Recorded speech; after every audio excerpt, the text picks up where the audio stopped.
there was quite a bit of thunder and lightning last night, but there was just one particular crack of thunder that I think woke all of us up. One of those thunder strikes that you can just feel rattling the earth. I'm Matt Podolsky. In the fall of 2022, I got into my sleeping bag at the foot of Mount Katahdin in Maine.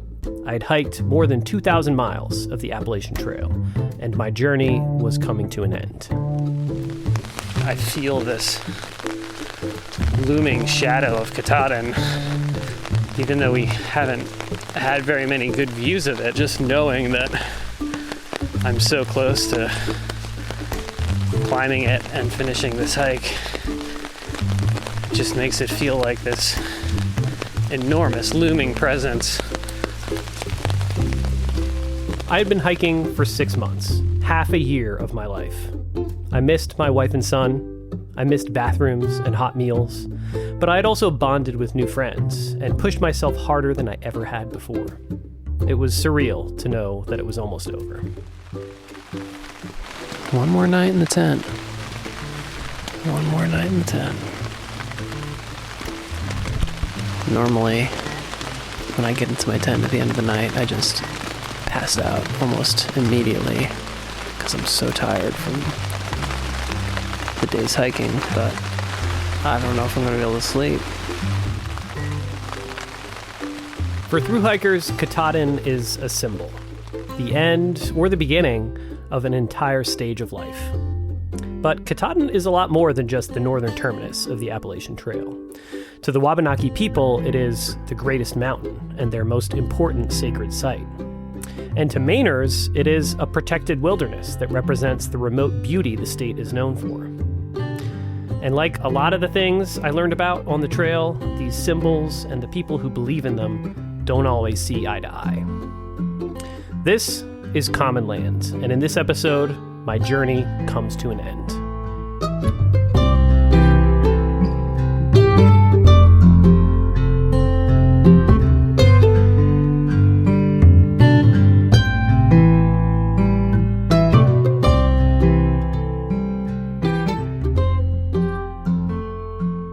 Something all thru-hikers know is that the northern terminus of the Appalachian Trail falls inside an unusual zone, Baxter State Park. It's named for Percival Baxter, a former Maine governor who bought the land around Katahdin and donated it to the state of Maine. And getting inside isn't always easy. There's this whole fairly convoluted and confusing system of permitting Appalachian Trail thru-hikers to camp within Baxter State Park. And it's pretty much a universal source of confusion for all thru-hikers that I've encountered. So they have a special campground for AT thru-hikers called the Birches, and only the first 12 people that sign up are allowed to stay. That sign-up sheet is posted each day at the park entrance. I know several thru-hikers who woke up in the middle of the night to reach the park entrance just at dawn and ensure a camping spot. My trail family had gotten lucky. We'd found one of the rare available car camping sites online a few weeks earlier and booked it. What's your legal name? Matthew Podolsky? That's Zach, a ranger at Baxter State Park. Why trail name? Birdman. Northbound thru-hiker? Yep. Perfect. And you're going up and down the Hunt Trail? Yeah, I think that's the plan. Yeah. Right. Yeah. Yeah, it's going to be cold and icy up there. There is inherent risk in all of this. You're taking your own safety into your own hands when you go up there. So be smart about it. Gotcha. All right. Okay. You are Nobo 995. 995, awesome.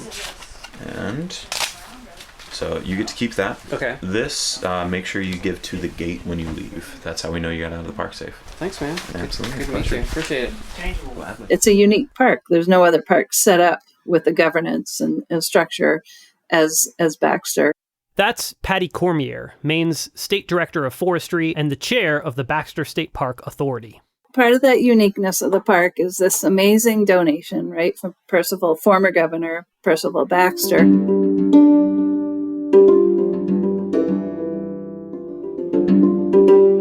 Percival Baxter's political career began in the Maine state legislature, and his primary policy goal right from the beginning was to secure protection for Katahdin and the surrounding area.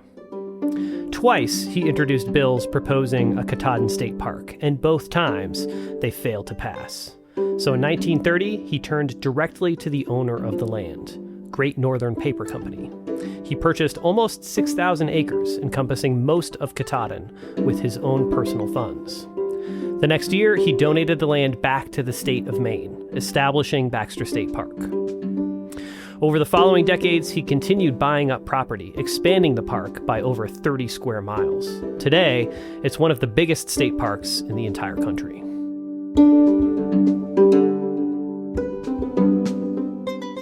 And he had 3 experts that helped him in his quest for putting these parcels together and purchasing, designing the road, and thinking about management. And that was at the time a game warden he worked with, and the head of it was the forestry district, and the legal aspect of the attorney general. And so that was the foundation for him, that those 3 people helped him. So he always wanted that the governance of the park would be those 3 people that he trusted so much.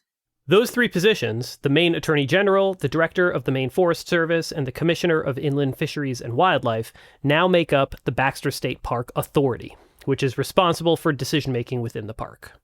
The management of Baxter State Park is a really interesting subject in land management because, it's a trust. That's Mills Kelly, professor of history at George Mason University and the host of the Green Tunnel podcast. And so those trustees operate that park on behalf of the ecosystem, not on behalf of people. It's about wildlife before people. So if there's a conflict with campers and a bear, if it's about campers harassing a bear, then the campers have to go. Most of the park is not managed as far as forest management goes, wildlife management. It's leave alone, let wild.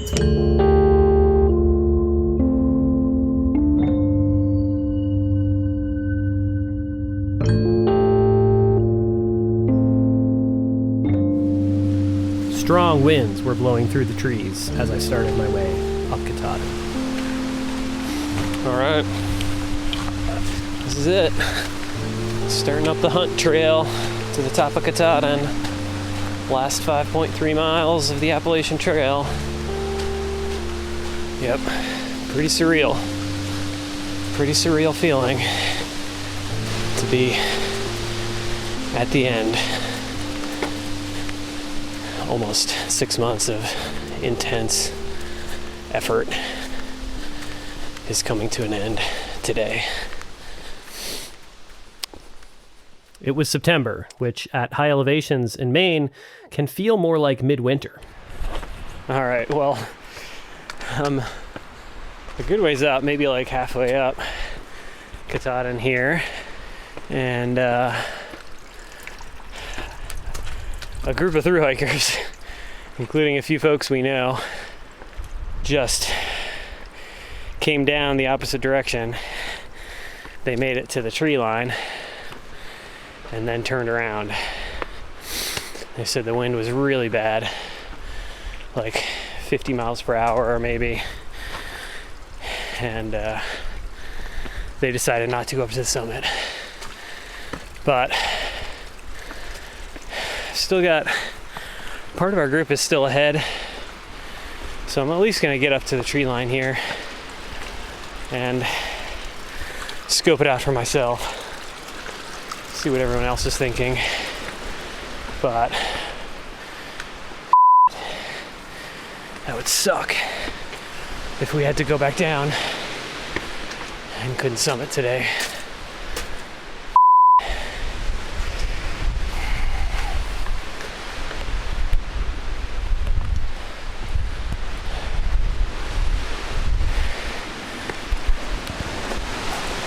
I mean, you can hear the wind just whipping.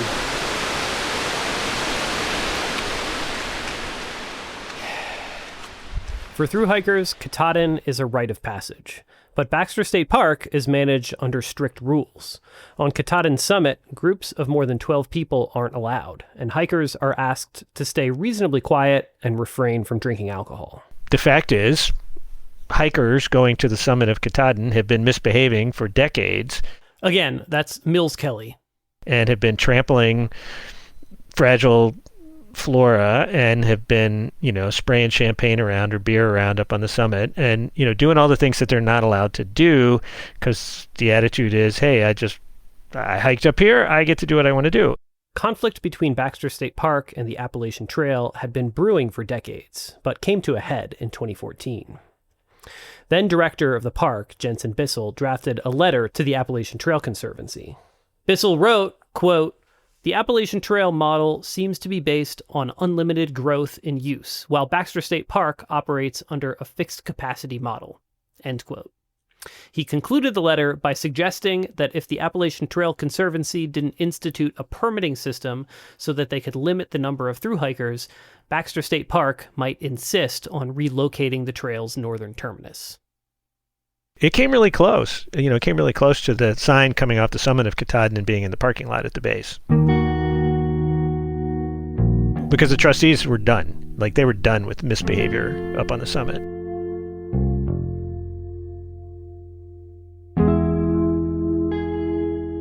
This is hard for me to imagine. While you're on it, the trail can seem fixed, ancient, but that's not the case. So the trail's 100 years old. Things change. Springer was not the southern terminus. Oglethorpe was. And so Oglethorpe was the beacon that people hiked toward, and then it wasn't. And so, Katahdin is Katahdin, and it's awesome, but it doesn't have to be the terminus. It just feels like it has to be the terminus because it's so cool. But could it be a different mountain in Maine? Could be. It doesn't have to be Katahdin. But for now, it is Katahdin, and the conflict seems to have subsided. I think outreach and communications have happened at a much better pace and tenor than had been before. Again, that's Patty Cormier, the chair of the Baxter State Park Authority. Folks, Appalachian Trail folks are working much closer with Baxter and vice versa. Can you imagine a scenario where, the park would have to say, no, the sign's coming down off that mountain? I can't think of that. There's always probably going to be some inherent conflict, but no, I can't see why that would happen. Yeah. So I don't know. I'm going to layer up and go up to where you said, and you will see what I mean. Yeah. I reached tree line where a group of about a dozen thru-hikers had gathered. What's up, Birdman? What do you guys think? I'm going to at least go a little ways up and scope it out. So if I come back down, it means I'm turning around. If not, I'm going to go for it. It looks easy to get up, but how the hell are you going to get down? Right. Just check it out. What do you think of Chalk Top? Powerful woman went up there. I know, right? Yeah. The conditions split my trail family. Bear Snack, Koozie, and Sauce turned back, but Chop Chop and I decided to push forward, knowing that our friend KFC was just ahead of us. Look at this ice on the rock, man. That is crazy.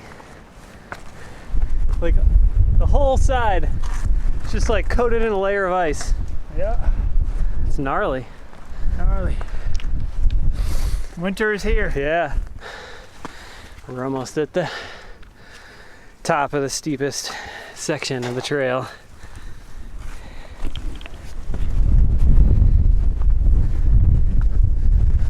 Which is called the Gateway. A little over a mile and a half from Baxter Peak. All the stunted little trees and shrubs are covered in a layer of ice.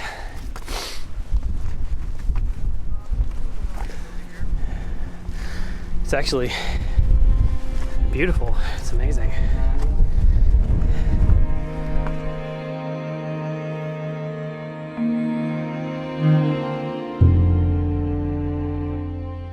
We'll be back with more about the Appalachian Trail and Baxter State Park after a short break.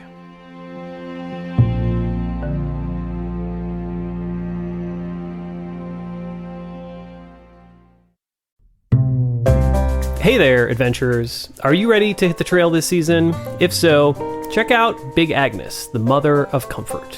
Whether you're backpacking, car camping, or sleeping under the stars in your backyard, Big Agnes gear is built for comfort without compromise.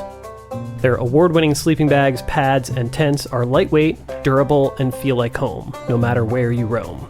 Say goodbye to cold, stiff nights, and hello to plush, cozy sleep in the wild or your backyard. Find Big Agnes at an outdoor retailer near you or at bigagnes.com and feel the difference. Big Agnes, comfort built for the backcountry.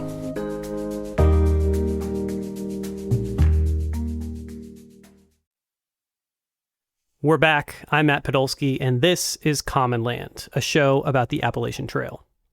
Before the break, we were exploring some of the disagreements between Baxter State Park and the Appalachian Trail Conservancy.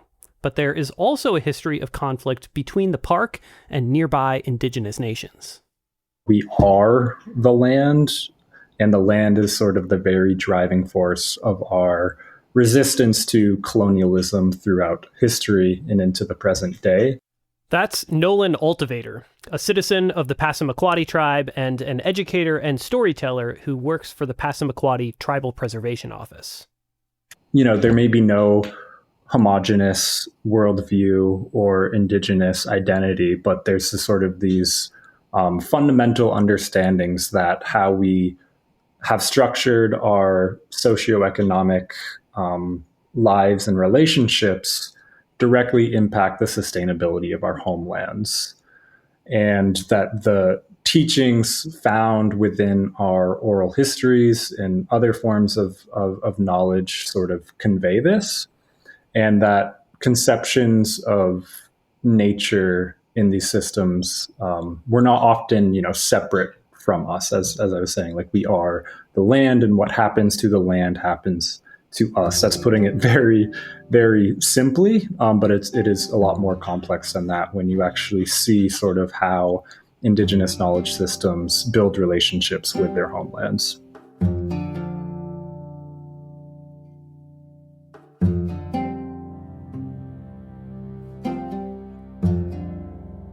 Katahdin is located amongst two of the branches of the Penobscot River, which, is the ancestral river of the Penobscot Nation, and they've been traveling that for, since time immemorial. When Baxter State Park became the colonial thing that it is today, and with their rules around the specific activities you can do there was a time where ceremony was not allowed in that area.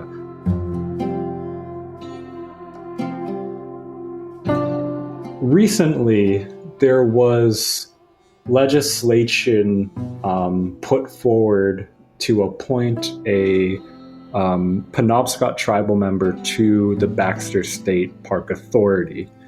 This bill was rejected both due, again, the blatant unrecognition of Wabanaki sovereignty that you'll see from the governor and Maine Attorney General, but also it being contradictory to the trust that Baxter created. We're, of course, very well aware and respect the relationship of the Indigenous folks to the mountain, past and present, right? Again, that's Patty Cormier. That bill, the LD 294 that went through the legislature, was a good starting point for increasing communications and working with the tribes. And that has occurred, and there's some good things happening. And, it's about trust, right? I think we have to get to that point of talking to each other and trusting each other. I don't think 294 really it was a law, right? And it was kind of forcing things. And that's not how you get to like driving something down people's throat. That's not really the best way to go about it. Was that setting up trust by having this law to force something? Like, I don't understand why it's controversial without, and I mean, I guess I can start to, like, as I've learned more about Baxter and how the authority works, but like on the surface for somebody that's just like, oh, like the Penobscot Nation wanted to add a fourth member to the authority and have their voice represented. Like, why is that controversial? Well, simply, the simplest way to say it is it comes to that deeds of trust.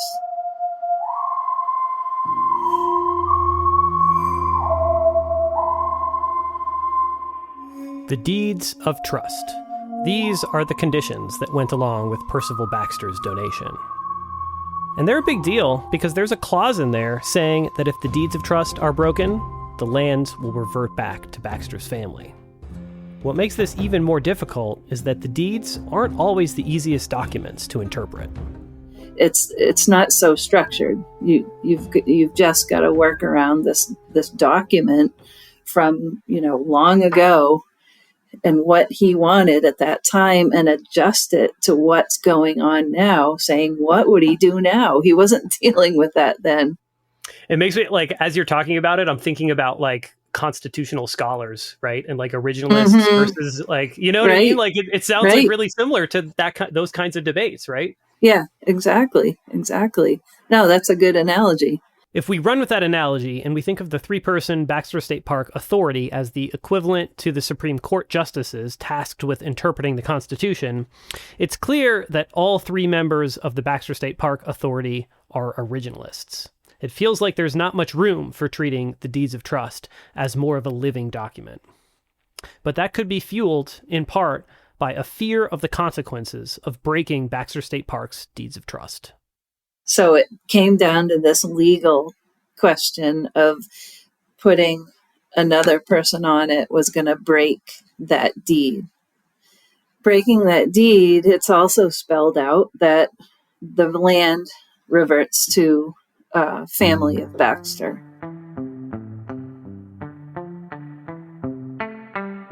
Would Baxter State Park have really ceased to exist as we know it if this bill had been signed into law?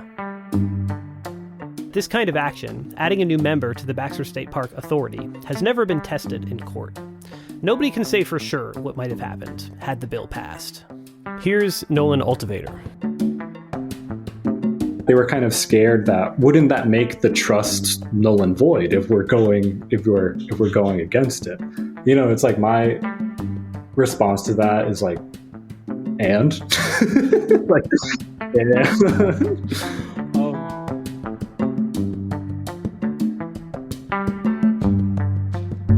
I've climbed Katahdin and like obviously like I have that community and ancestral connecting to it, but there's also that level of like, yeah, this is a beautiful landscape and a powerful place.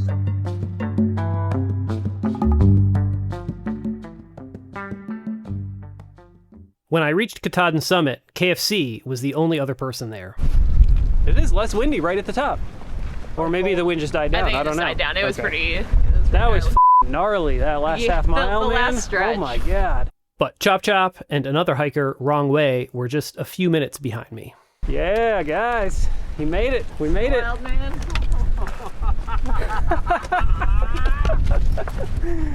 Oh my god.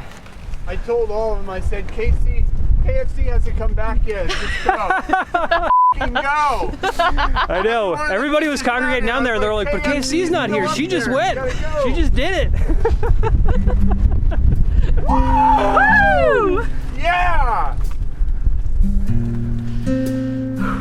Hot damn. We had only about 10 to 15 minutes to linger on the summit before our fingers and toes would start to go numb from the cold.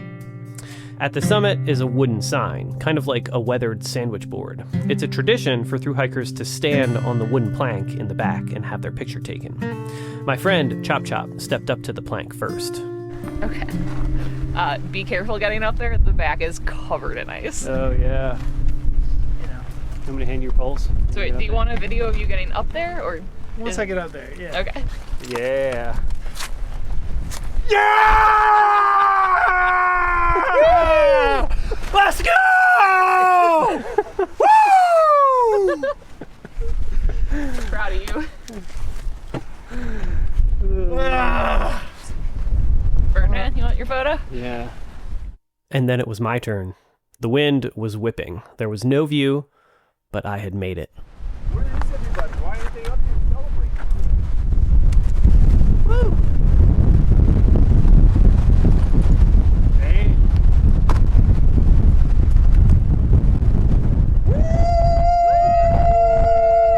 Woo! Yeah! Hey. KFC, how long you been up here? A little while. It's alright, I needed to cry a lot when I got up here, so I was kind of glad no one else was here. Were you the only one up here when you got here? Yeah. I mean, if you're not going to be up here on a beautiful day, it might as well be the extreme opposite of that, you know? I mean, this felt like a winter hike. Yeah. Like coming up that, I was like, I feel like I should have my skis on my back. And just like that, it was time to hike down. My thru hike was over. The thru hike is over. I'm coming down from Katahdin, back below tree line. The peak of Katahdin is definitely still up in the clouds, and I'm sure the wind is still whipping up there and that it's freezing cold, but down here, the sun is out. It's a beautiful day. And I just finished my thru hike.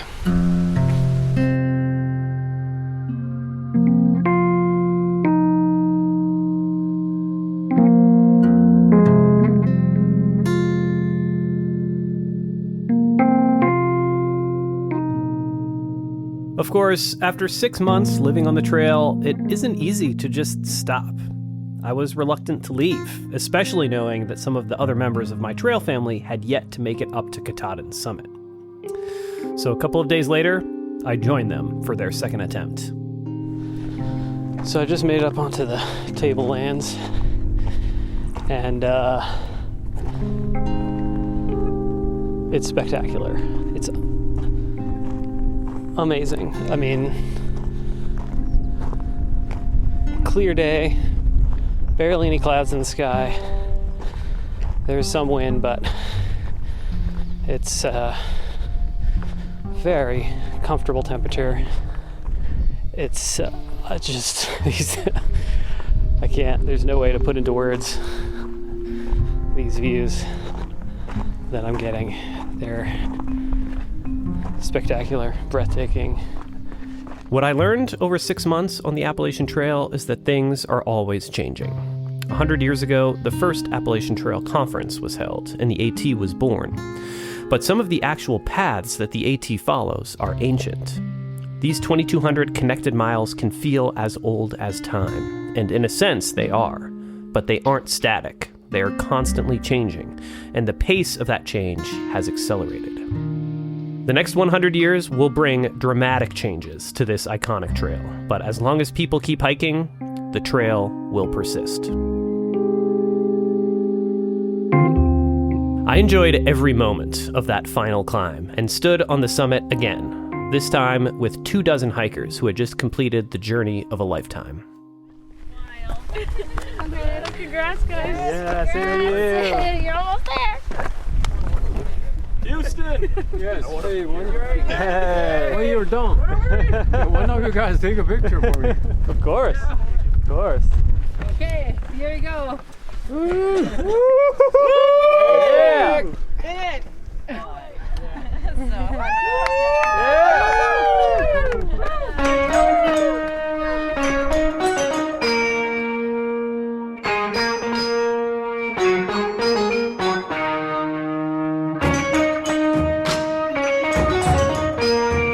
Although my mom wasn't able to climb Katahdin with me, she met me at the bottom and joined in the celebration. The following summer, she hiked from Connecticut to New Hampshire, before being forced off trail by wildfire smoke. She hopes to complete the rest of the trail in 2025. I've stayed in touch with KFC, Chop Chop, Koozie, Bear Snack, and Sauce. Bear Snack thru-hiked the Pacific Crest Trail this past spring and summer, and I couldn't have been more jealous. My long-distance hiking career is far from over. Common Land is a production of the Wildlands Collective. This season was produced in partnership with New Hampshire Public Radio. This episode was produced by me, your host, Matt Podolsky. Music is by Blue Dot Sessions. To learn more about the show and to see a full list of credits, go to commonlandpodcast.com.